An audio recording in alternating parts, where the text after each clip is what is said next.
అందరికీ నమస్కారం. నేను మీ వెంకట్ని.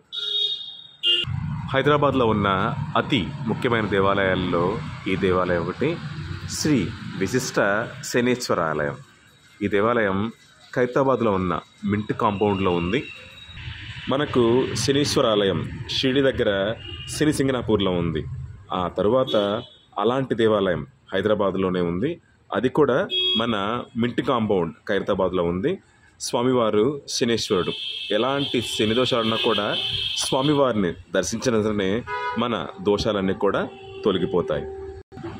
ఈ దేవాలయం హనుమాన్ దేవాలయంలోని ఒక భాగంగా ఉంటుంది. విశిష్ట శనీశ్వర ఆలయం. స్వామివారికి సమర్పించాల్సిన నువ్వుల నూనె, నల్లని గుడ్డ ఇవన్నీ కూడా ఇక్కడ దొరుకుతాయి. ఇవన్నీ కూడా బయట షాపులో తీసుకొని స్వామివారిని మనం సేవించవచ్చు. ఇది స్వామివారి ప్రధానమైన దేవాలయం.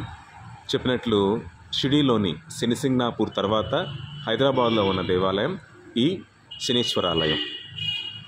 మనం తీసుకున్న నల్ల నువ్వులు అలాగే పువ్వులు స్వామివారి మీద పెట్టి మనం తెచ్చిన నువ్వుల నూనెని స్వామివారి మీద నివేదిస్తాం. స్వామివారు శనీశ్వరుడు. మనకున్న శని దోషాలన్నీ తొలగిపోయి మరలా మనం మంచి మార్గంలో నడిపించడానికి స్వామివారు ఎప్పుడూ తోడుంటారు. జై శనీశ్వర. శని దోషాలతో బాధపడుతున్న వారు షిరిడీలోని శనిసింగనాపూర్ వెళ్ళలేకపోతే ఇలా ఖైరతాబాద్లో ఉన్న మింట్ కాంపౌండ్లో వేయించేసి ఉన్న శనీశ్వరుడిని మనం దర్శించుకున్నంతనే మనకున్న పాపాలు అన్నీ తొలగిపోయి శని దోషాలన్నీ కూడా తొలగిపోయి మరలా మనం రీబోర్న్ అవటానికి స్వామివారు ఎంతో సహాయపడతారు.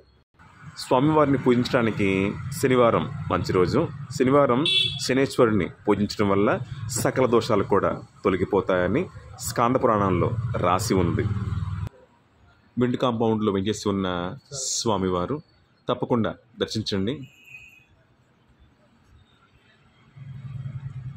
తరువాత మనం తెచ్చిన దీపాలని ఇలా పెట్టి ఇక్కడ స్వామివారి ముందు నివేదన చేస్తాం. మనం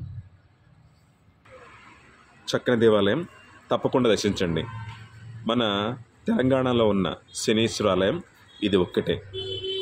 చెప్పినట్లు తెలంగాణలోని హైదరాబాద్ మింట్ కాంపౌండ్లో ఉన్న శనీశ్వర ఆలయం. ఈ దేవాలయం తెలంగాణ సెక్రటేరియట్కి వెనక భాగాన వస్తుంది. తప్పకుండా స్వామివారిని దర్శించగలరు. జై శనీశ్వర. జై జై శనీశ్వరాయ నమః. ఎలాంటి శని దోషాలున్నా కూడా స్వామివారు ఇట్ట తొలగిస్తారు.